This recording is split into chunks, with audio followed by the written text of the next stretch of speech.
The Second Amendment does not just apply to folks that have lots of money. Sometimes those that are underprivileged, they're having a hard time in this economy, they need something for self-protection. And this is one offering right here. This is the High Point JHP 45 ACP.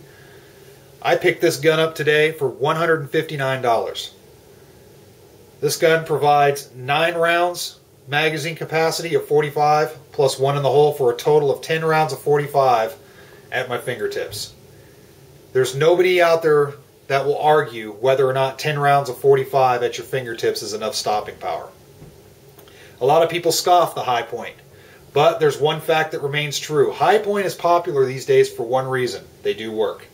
If they didn't work, they would fall to the wayside like a lot of the other Saturday night special lineups out there, like Jimenez, Cobra Firearms, the old Saturday night special Ring of Fire folks that pretty much went out of business due to lawsuits or whatnot, like Bryco, Lorson, Davis, Raven, all those places.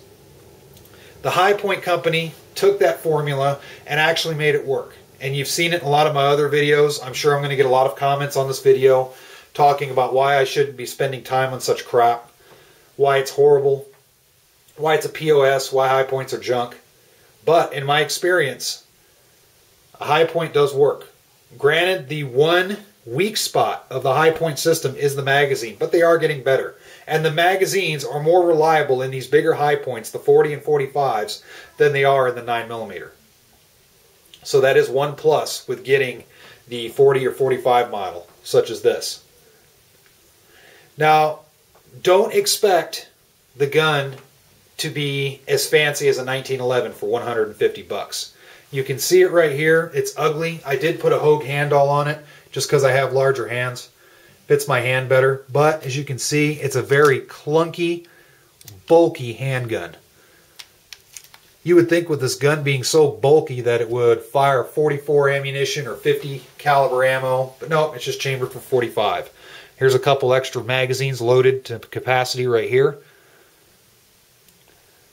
Very cheaply made, and just because they're cheaply made doesn't mean they don't work.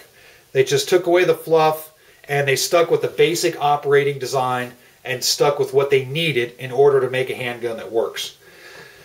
This handgun is so bulky because it's a straight blowback action. A straight blowback action is the most simplest as far as a semi-automatic is concerned. But one of the things that limits a blowback action for higher pressure loads like the 40, 45, 9mm is that you need to have a lot of mass on the slide to keep that slide forward until the pressures drop to a safe level in order for it to open.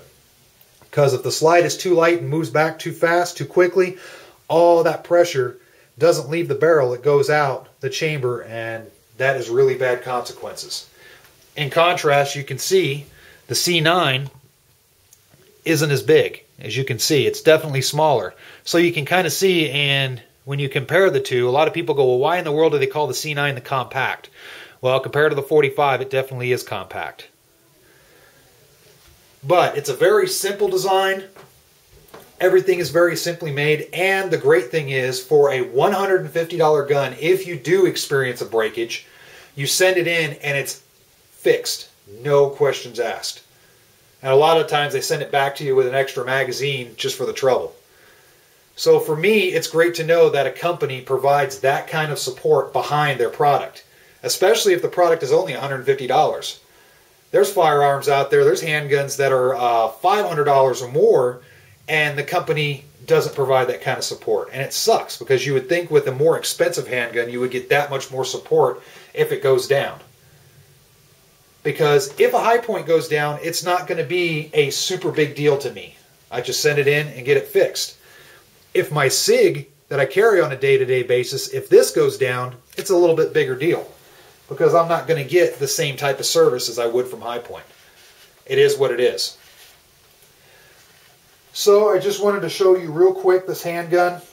I didn't go over the technical specs too much just because there are a bazillion videos out there on the High Point 45 that go over the technical specs. I will tell you, it's freaking heavy. It's big. It is reasonably balanced considering how heavy it is. It is a 9+1 capacity. It's a striker fire, just like all the other high points.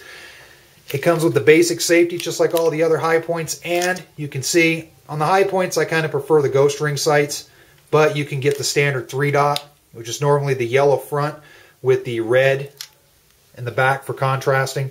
It does have a rail, but it's a proprietary rail for a laser. I personally say not to go for that model.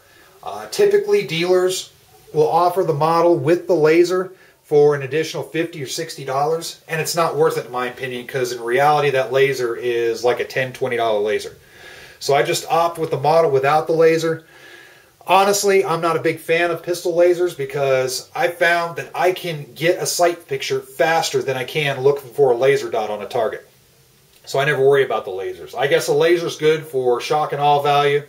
If a bad guy's in your home, you shine a laser on his chest, and it might compel him to leave in a hurry, but it may or may not. I just choose to have it without the laser. They're really cheap. I don't really worry about them. And those lasers, I think, just due to their cheap construction, I think they're really prone to losing their zero anyway. That's why I stay away from them. So in any case, there it is, the High Point 45. It's big, it's ugly, but it's a $150 gun that provides you the stopping power of the 230 grain hardball at a low, low cost. So there it is. Thanks for watching, and please keep it safe.